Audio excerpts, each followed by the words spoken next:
Hi, welcome to easytransition.com. And in this video, I will be showing you how to handle a booking that if a customer books something on your website, how do you go in and check that order and check the booking date and make sure everything is good?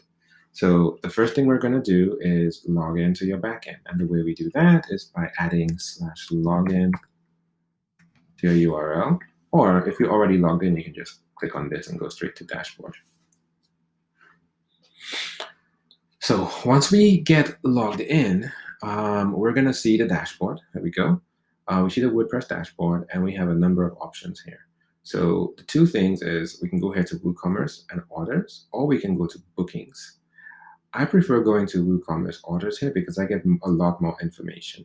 So when a customer does a booking, two things happen. It creates an order, and then it also splits that up and creates a booking as well. The order gives you lots of information, including information about the money. So how much was paid, if there was a deposit, taxes, and lots of other details. The booking gives you essentially information about the customer and the time of the event. So actually, the order contains information about the booking as well. So that's why I like to just go straight to the order. Let's go ahead and click on orders, and we will see every order that we have.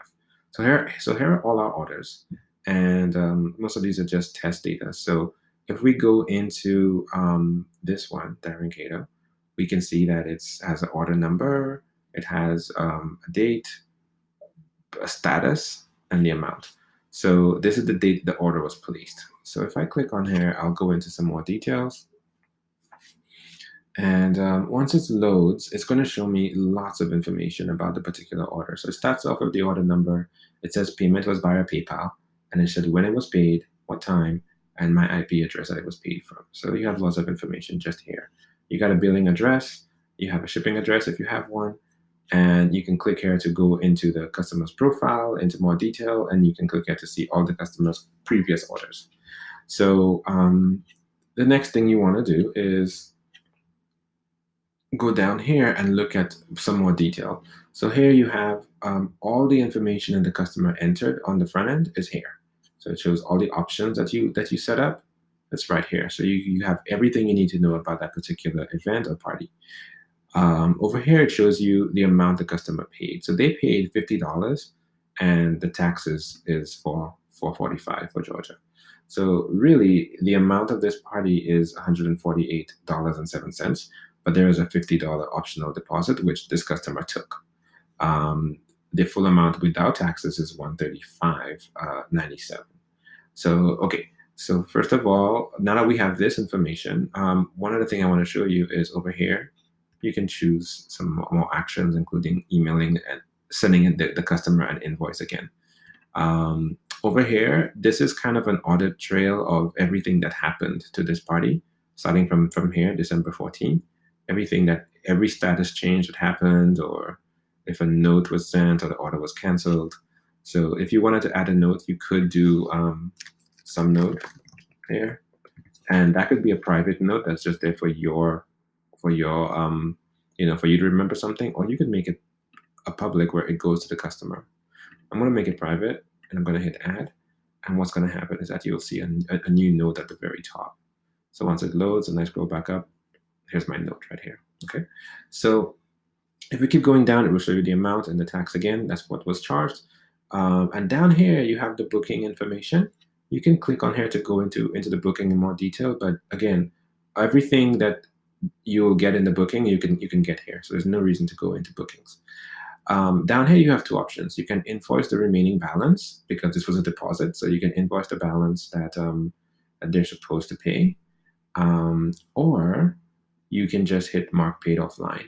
And if you hit mark paid offline, that means that the customer came into your store, or they physically gave you money or a credit card, and you charged it off the site. This is what I recommend if they're providing a real service and they're going to pay when they come in. You would just hit that. So let's go ahead and do that right now. If I hit mark paid offline, let's see what happens. So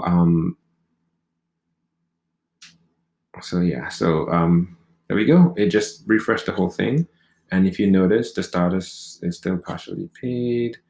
but it says the remaining balance of $92.63 plus tax for this item was paid offline. Right? So for some reason, it still says partially paid. So at this point, you can go in here and you can just change it. You can just change the whole thing to, I believe, paid status on hold or completed. You can change the whole thing to completed, and you hit update. So if there are no other payments that are necessary, that should be it. So now this order is completely completed. You have all the information here for your booking. So you've already serviced the customer and you've marked it as paid offline. The booking now says paid, and you're essentially done. So if I were to go back here to orders and I look for this order again, now it should say completed in blue. Okay, so this is essentially how you handle your orders from the back end. If you have any questions, feel free to reach out to us. You can open up a ticket by sending an email to support@easytransition.com. Thank you very much.